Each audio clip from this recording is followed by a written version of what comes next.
B.Sc college. My group members are Prem, Divya, Kalyani and Laxmi. First of all, I would like to pay my gratitude towards all the experts and our professor, head of the department, Mr. Gunakar sir, thanking you.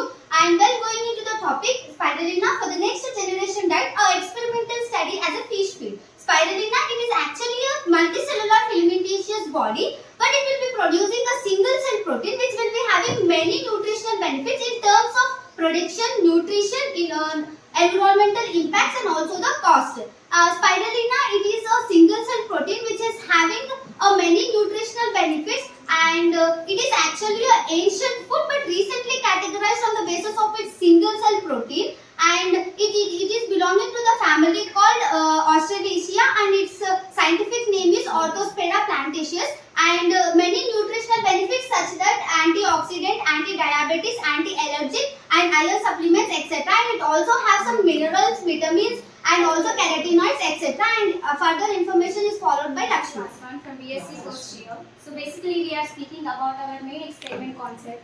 Fish health depends what it eats. Several environmental factors are surround us like abiotic and biotic elements which influence well-being of fish. Water chemistry and physical chemistry properties are also included like genetic makeup and behavior. So coming to our main aim of the project is to investigate the nutritional attributes of spirulina as a dietary component in fish feed which impacts on growth and development of rohu and zebra fishes. It has many several objectives. The first objective is to establish fish tanks in rohu and zebra fishes for suitable in vitro conditions and supplementary diet. Coming to the next objective is to study on the growth and development including the behavior while feeding the spirulina diet. So now let us know about other benefits including the humans and other animals of spirulina. A study conducted by the Internal Department of Medicine of Tokai University, Japan has concluded that the spirulina has effective on lowering serum blood cholesterol and triglycerides. And it also concluded that in rats it is effective in correcting anemia. I am Premkumar, B.Sc license third year. Methodology. Methodology has begun from planning the project, establishment and collecting the result.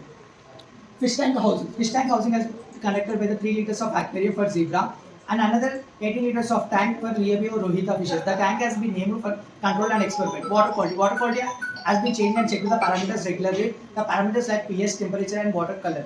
Nutrition. 10% of biomass has given for the spirulina experiment 1 and the local fish has given for the controlled one.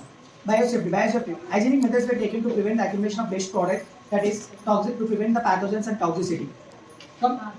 Comparative analysis of fish growth, that is for the zebra, it has given the spirulina versus commercially food and rohita spirulina versus groundnut cake. We just data in tabular form. Average pH is 8, average temperature 23, and the number of fishes for the aquarium, that is 5 for zebra and 6 for rohu.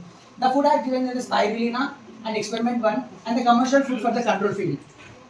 Water has been changed in the aquarium weekly once and the rohu it is changed daily. Of B.Sc Life Science, getting into our amazing results. The comparative study of controlled fishes and the experimental fishes, the growth of initial date that is 0, 1 to the day 21 that is 10.3 and the 14.2 and compared to the 21 days which is the experimental which was feeded by spirulina that is 8.9 and the 11.2 and coming to the average length on the initial day that is 6.32 and the 21 days 12 and coming to the length which is experimental one which is 6.75 and the 21 days 8.9. Experimental fishes that is zebra fishes. The average weight in initial day that is 0.32 and the day 21 that is 0.35 and in experimental ones the average weight is 0.33 and the 21 days is 0.32. That is in the numerical data. Now we will observe the graphical representation of increase in the values in the rohu fishes and the CGR value is increased and K factor also increased. And coming to the zebra fishes, we can see the increased values in the initial date to the final date and the CGR value also increased and the K factor is also in 1 which denotes the organism is healthy and in normal in condition. Factor which is the survival factor. Comparing of controlled and experimental fishes, we can see the 15% increased in survival rate. Numerical and graphical data, we are hence proving that spirulina is a superfood which is used in compensating the great protein demand. Myself, Kalyani.